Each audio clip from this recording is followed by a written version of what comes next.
Welcome to my channel. My name is Josh Christian, and today I want to talk about EMPs, or more specifically, electromagnetic pulse weapons designed by governments and militaries specifically for electronic warfare. I think there's a lot of myths around how these weapons actually work, and I want to address some of those as well as talk about how they actually work and what they're a danger to. The public has a right to know how these weapons work, because if we don't know, we can't protect ourselves. I think this is a very important topic, so let's get started. So the first thing that we have to talk about is what an EMP actually is. Now, an EMP doesn't necessarily have to be a weapon. The sun produces solar flares. Those solar flares can be absolutely massive, so powerful that they travel literally through space and disrupt the magnetic field of Earth. The same waves that produce X-rays, that produce gamma rays, that produce light that we see, that produce microwaves and radio waves. Those are all types of electromagnetic radiation, but in different wavelengths. So in the case of an EMP weapon, there's many different kinds of EMP weapons. There's E-bombs, which are also known as EMPs, which are non-nuclear EMPs. But the truth about these is they're very unlikely to happen. If somebody were to use a weapon like that, it would probably be a terrorist cell or some sort of terrorist group that's just trying to take out one specific small area. But to be completely honest, we don't really have to worry about those because from what I've read, although there are differing reports, for the most part, most scientists seem to agree that those weapons, because they launch from the ground, are not a serious concern. They could, maybe take out a power plant here or there, but they wouldn't actually wipe out the United States' entire power grid. With all of that said though, it seems to me, based on the research that I've done, that the weapons we need to be most concerned about are the HN EMPs, which are the high altitude nuclear EMPs. The way high altitude nuclear EMPs work is complex, and some classified aspects of its engineering are unknown, but the basic principles are easy enough to understand. First, you have a nuclear armed missile designed for aerial explosions that is deployed. This missile then explodes around 25 miles above the ground of its target location. An aerial explosion of an EMP is significantly more effective than a ground explosion due to its wider angle of dispersion. After the explosion takes place, assuming the weapon detonated correctly, it produces gamma rays which disperse into the atmosphere around the detonation zone.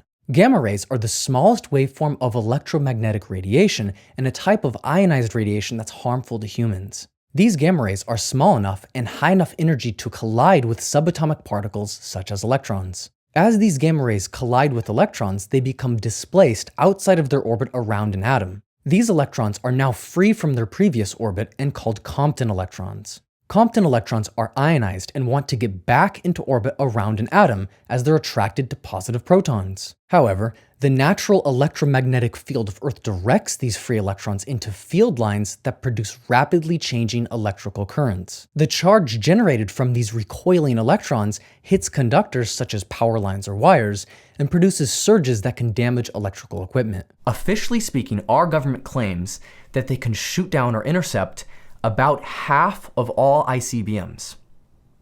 That's it.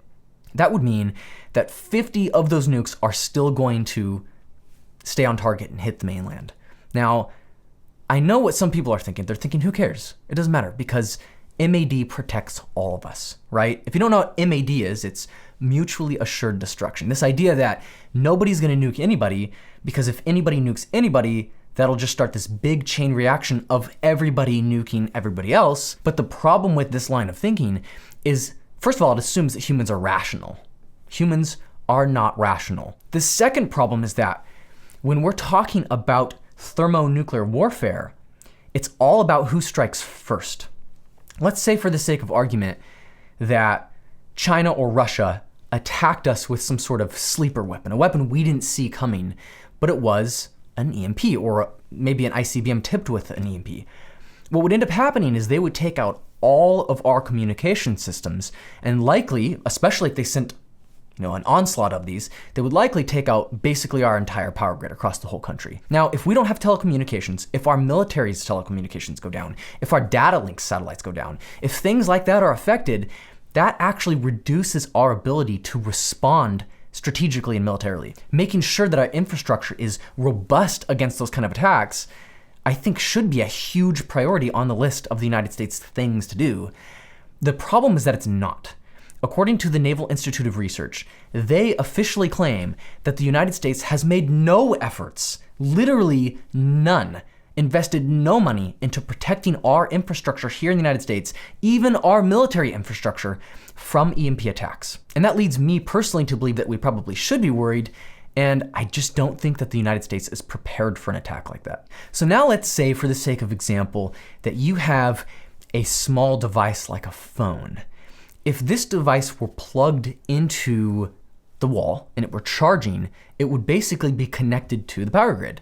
So as the transformers blow, as there's surges in power lines, of course that electricity is going to pass through the wall, through the outlet, and destroy anything plugged in. The debate starts to come over whether this device would get destroyed or not if it weren't plugged in. That's where this science gets complicated and kind of nobody knows. One thing that I can say definitively though, based on the research, is that people are wrong about whether the size of a device matters or not. So I had somebody actually ask me a question about this the other month, and they asked, would the size of the electrical conduit matter? And the answer is yes. So this phone, when we talk about the circuitry inside, if the air around this were to become ionized, it would have the same voltage passing through the phone as, say, a giant cable or big power lines. So the voltage wouldn't be different, right? The voltage would be the same in the phone as it would be in the transformer or the power lines. So because this phone is so much smaller, because all the circuits and chips in it are so much smaller than, say, large electrical power lines, it would generate less charge. There's simply less surface area to collect ionized charge, if that makes sense. So basically, the magnetic polarity of Earth is changing. There's a very fast magnetic field that's snapping on and off, expanding and compressing really, really quickly.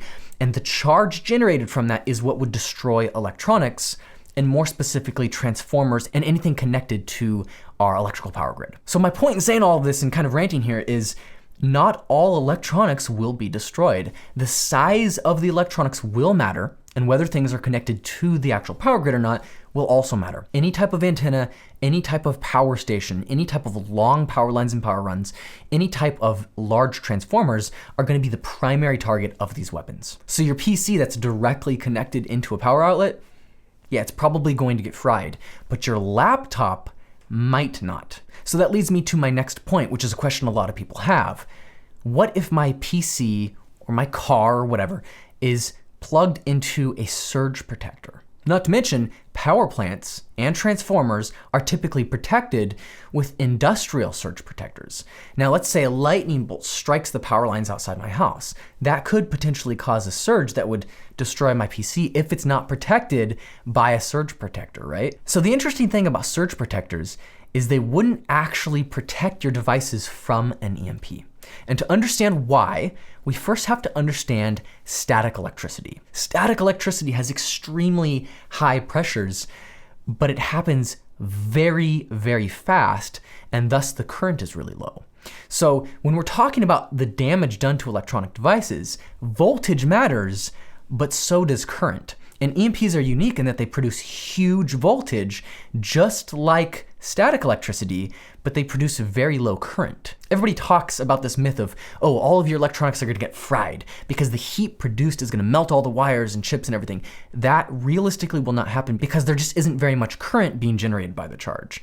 But it is in high voltage, and high voltage or static electricity, as we know, has the capacity to destroy electronic components. If you've ever built a custom PC, you would know you're supposed to wear these guards that go around your wrists and that ground you, so that when you're handling your PC components, you don't accidentally discharge static electricity, destroying the component. Because these components don't necessarily need high current to be destroyed. In order to damage their gates, their capacitors, their transistors, if they don't have overload protection built in, you could definitely potentially destroy components. Now, I do want to say it's actually very uncommon. In fact, I did a test a few years back out of curiosity, attacking CPUs, I attacked GPUs, I attacked capacitors and all sorts of different schematic designs with super high voltage. It was actually over 50,000 volt static electricity. And none of the components that I tested in this review that I was writing broke. All of them were robust when it came to 50,000 volt surges. So while theoretically you could destroy the electronics in a laptop or a phone, I think it's actually practically unlikely because electronics have just become pretty robust. With that said though, when we're talking about surges within long runs or long lines, long transformer runs, that's where the current starts to build up and get high, and that's where basically everything plugged into the electrical grid would get destroyed. So electromagnetic radiation travels at the speed of light, because, I mean, it is light in a sense. So because of that, the charge that's generated within electronic components happens at the speed of light. And what this means is that when electricity is passing through the power grid, it actually won't pass at the general speed of electricity, it'll pass at the speed of light. Well, traditional industrial surge protectors, the ones that protect transformers, our power grid, the ones that protect your laptop in your home, they're only designed to operate so fast. So there's a specific ramp that general electricity is able to achieve when power is applied. And the problem is that because the ramp at which they protect you from electrical surges is not fast enough to protect against EMPs. So what wouldn't be at risk to be damaged because of EMPs? This is where all the myths come in. So the first thing is cars. It is possible that cars would be damaged to the point where they won't start. But actually a lot of modern cars are designed for voltage overtures.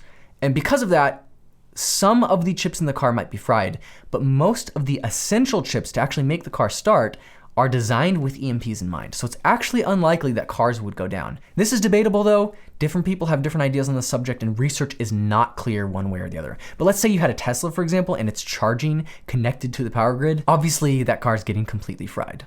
So another common myth you hear about all the time is pacemakers being destroyed. And that's just not true at all.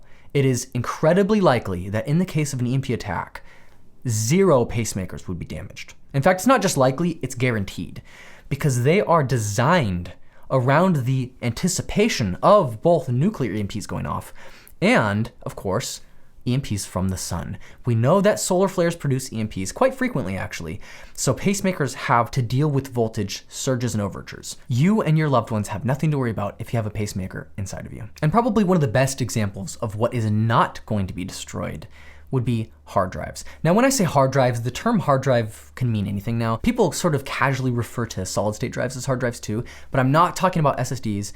SSDs may or may not be damaged, but they would almost certainly be wiped of their memory just because of the way transistor states are saved on them.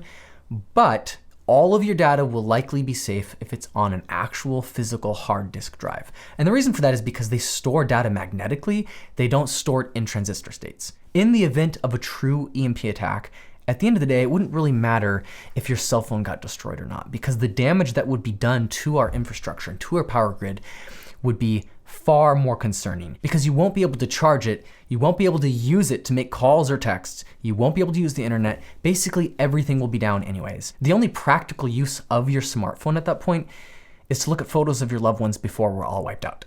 So realistically, this is a very scary topic. I know I kind of talk about it humorously sometimes, but it actually is a national security threat, and Americans need to do a better job spreading awareness about it so that we start investing money in smart ways to protect ourselves from a potential future attack, which frankly is likely considering the state of the world today. Thanks so much for watching. If you enjoyed this video, don't forget to like and subscribe down below or argue with me in the comments. I can't wait to see you on the next one. I've got a lot more videos like this coming soon. See you later.